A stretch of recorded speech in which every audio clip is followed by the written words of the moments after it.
5월 6일 오늘의 말씀은 시편 119편 81절에서 96절입니다. 나의 영혼이 주의 구원을 사모하기에 피곤하오나 나는 주의 말씀을 바라나이다. 나의 말이 주께서 언제나 나를 안위하실까 하면서 내 눈이 주의 말씀을 바라기에 피곤하니이다. 내가 연기 속에 가죽부대 같이 되었으나 주의 율례들을 잊지 아니하나이다. 주의 종의 날이 얼마나 되나이까? 나를 핍박하는 자들을 주께서 언제나 심판하시리이까? 주의 법을 따르지 아니하는 교만한 자들이 나를 해하려고 웅덩이를 팠나이다. 주의 모든 계명들은 신실하니이다. 그들이 이유 없이 나를 핍박하오니 나를 도우소서. 그들이 나를 세상에서 거의 멸하였으나 나는 주의 법도들을 버리지 아니하였사오니 주의 인자하심을 따라 나를 살아나게 하소서. 그리하시면 주의 입의 교훈들을 내가 지키리이다. 여호와여, 주의 말씀은 영원히 하늘에 굳게 섰사오며 주의 성실하심은 대대에 이르나이다.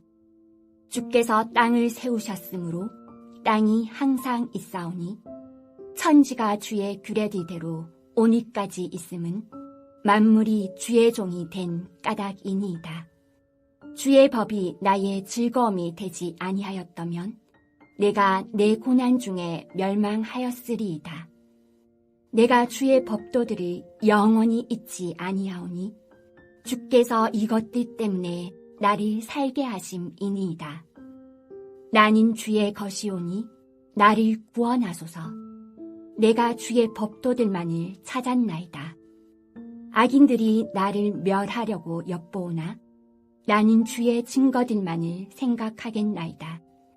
내가 보니 모든 완전한 것이 다 끝이 있어도 주의 계명들은 심히 넓으니이다. 시편 119편 81절에서 96절 말씀을 함께 묵상하겠습니다. 오늘 시편 말씀도 두 단락으로 나눌 수 있습니다.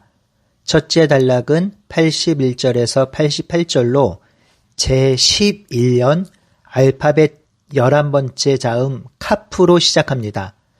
둘째 단락은 89절에서 96절로 제12연 알파벳 자음 12번째 라멧으로 시작합니다. 첫째 단락 11년 81절에서 88절을 살펴보겠습니다.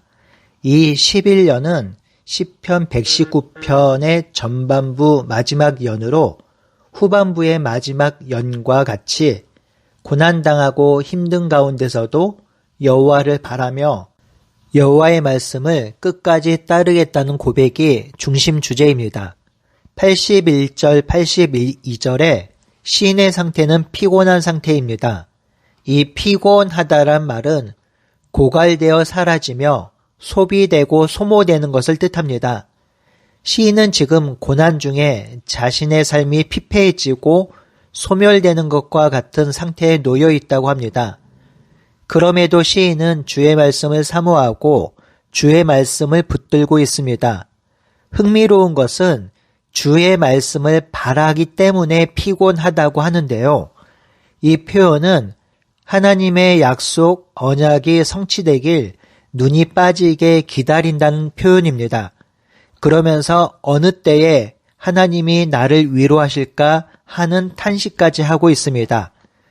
우리도 실제로 그런 경험을 하지요. 주의 말씀을 사모하며 묵상하며 살아가지만 그 말씀을 순종하고 그 말씀 가운데 사는 삶이 그리고 그 일상이 때로는 버겁고 힘들 때가 있지요. 그때 하나님이 하나님의 약속을 빨리 이루어달라고 기도하는데요. 바로 시인이 그런 상황에 있습니다.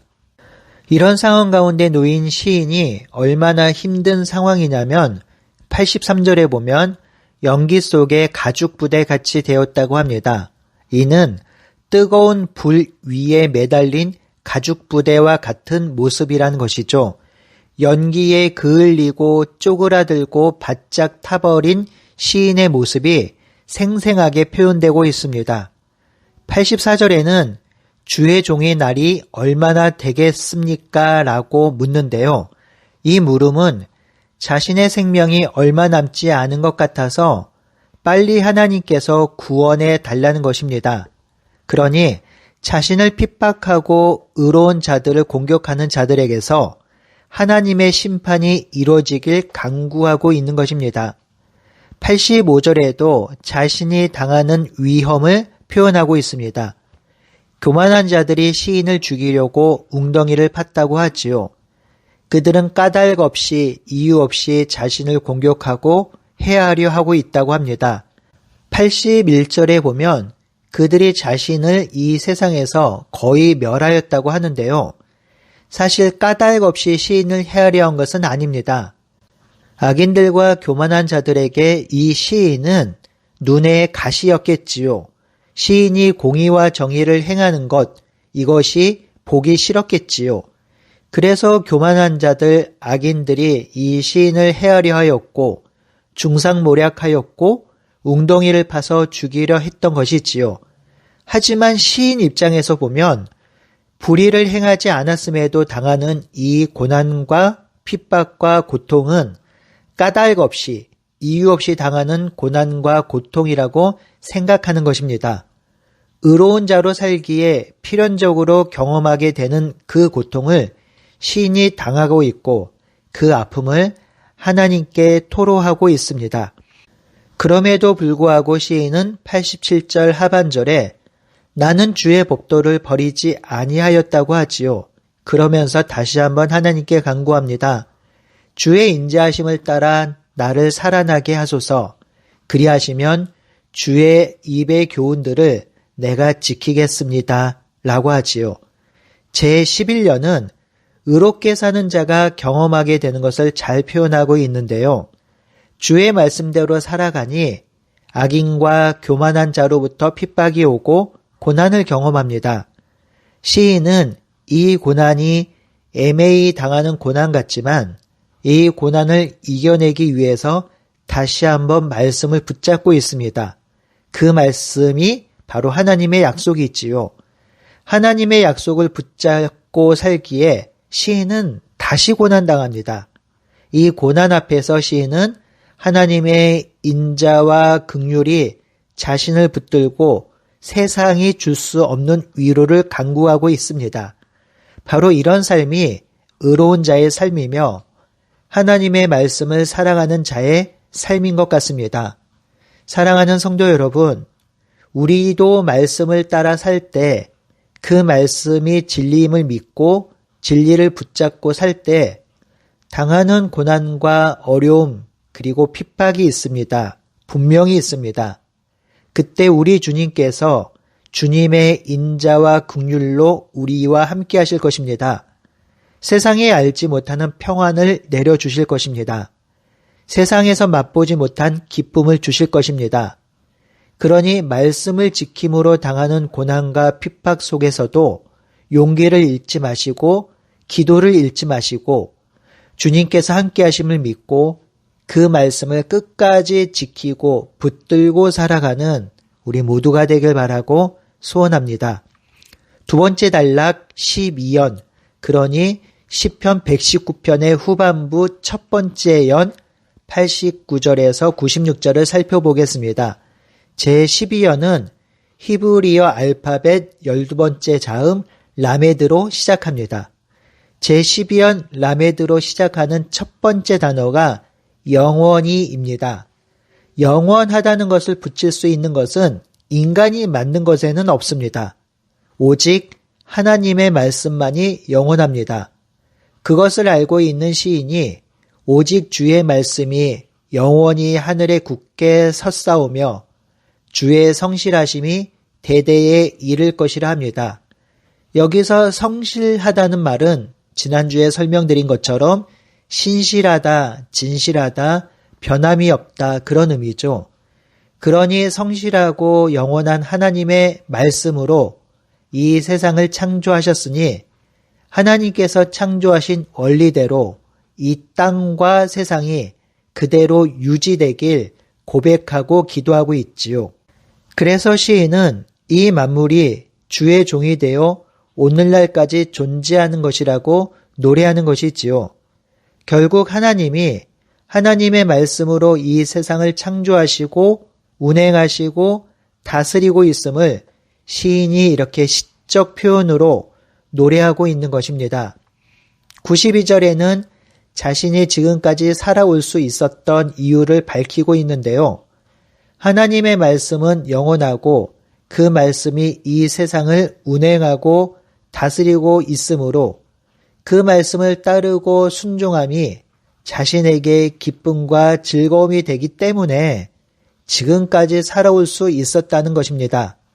이처럼 하나님의 법, 말씀이 시인에게 즐거움이 된다는 표현은 시편 119편에 8번이나 나오는데요. 16절, 24절, 47절, 70절, 77절, 92절, 143절, 174절에 나옵니다. 이러한 반복적인 표현은 여호와의 말씀이 진정으로 시인에게 기쁨이 된다는 것이지요. 93절은 말씀이 자신에게 기쁨이 되는데 이렇게 말씀 때문에 기쁨으로 살아간 자신의 인생을 하나님께서 긍휼히 여기시고 말씀으로 자신을 살게 하셨다고 또다시 고백합니다. 성도 여러분, 93절의 이 고백은요, 우리 인생에 있어서 아주 중요한 고백입니다. 말씀을 지키고 말씀대로 사는 것이 버겁고 힘들고 때로는 그 말씀 때문에 고난을 당하기도 하는데요. 그런데요, 그 말씀 때문에 우리가 살게 되는 것입니다. 말씀 때문에 고난을 받지만 그 말씀이 우리를 지키고 그 말씀이 우리를 살리는 것이죠. 오히려 말씀을 떠나고 말씀을 등지고 사는 삶이 잘 사는 것 같고 그런 삶이 자유롭고 부러워할 만도 하지만 결국 말씀 없이 사는 삶이 패망입니다. 반대로 말씀이 버겁지만 그 말씀을 붙드는 인생은 그 말씀이 등불이 되고 양식이 되어 우리를 살리는 것이지요. 말씀으로 살아간 시인이 이제 아름답고 귀한 고백을 합니다. 94절이죠. 나는 주의 것입니다. 그러니 나를 구원하소서라고 고백합니다. 우리가 주님을 영접할 때 이 고백을 하죠. 예수님이 나의 주님이십니다. 주의 뜻대로 살겠습니다. 여기서 주의 뜻대로 살겠습니다라는 이 말씀이 바로 말씀대로 살겠습니다라는 고백입니다. 그래서 바울은 이렇게 고백하죠. 나는 살아도 주를 위해 살고 죽어도 주를 위해 죽나니 사나 죽으나 주의 것이로다. 이 고백이 우리의 생명력 있는 고백이면 좋겠습니다. 우리의 삶, 인생, 그리고 우리의 꿈과 소망이 주께 붙들림으로 주께 기쁨이 되는 우리의 인생과 삶이 되길 바랍니다. 마지막으로 시인은 주의 계명이 영원하다는 것을 비유를 통해서 고백합니다. 96절에 내가 보니 모든 것이 다 끝이 있어도 주의 계명들은 심히 넓다고 하지요. 여기서 넓다는 말은 광대하다는 말로 영원하다는 의미와 치환될 수 있습니다. 이사야의 고백이 생각납니다. 이사야 40장 8절인데요. 풀은 마르고 꽃은 시드나 하나님의 말씀은 영원히 서리라고 노래합니다. 사랑하는 성도 여러분, 말씀으로 인해 고난받으며 주의 법도를 지킬 때에 어려움이 오긴 하지만요. 결국 그 말씀과 법도가 우리를 살리고 우리를 지킵니다. 우리 하나님께서 말씀하시고 언약하신 것이 진실하며 그 말씀대로 이 세상을 회복하고 정결케 하실 것입니다. 그 하나님의 약속대로 이 땅에 하나님 나라가 도래할 것이며 하나님의 백성들이 그 나라 안에서 하나님과 더불어 살 것입니다. 신실하고 진실한 이 하나님의 말씀을 온전히 붙들고 세상과 타협하지 않고 말씀대로 살아가는 우리 모두가 되길 바라고 소원합니다. 그 말씀이 우리를 살리고 우리를 인도하실 것입니다. 함께 기도하겠습니다. 하나님, 말씀 때문에 당하는 고난과 어려움과 핍박이 있습니다. 그래서 말씀을 떠나고 싶을 때가 있습니다. 하지만 그 말씀이 우리를 인도하고 살림을 다시 한번 기억하게 하여 주시고 그 하나님의 말씀을 붙들고 살게 하여 주시옵소서.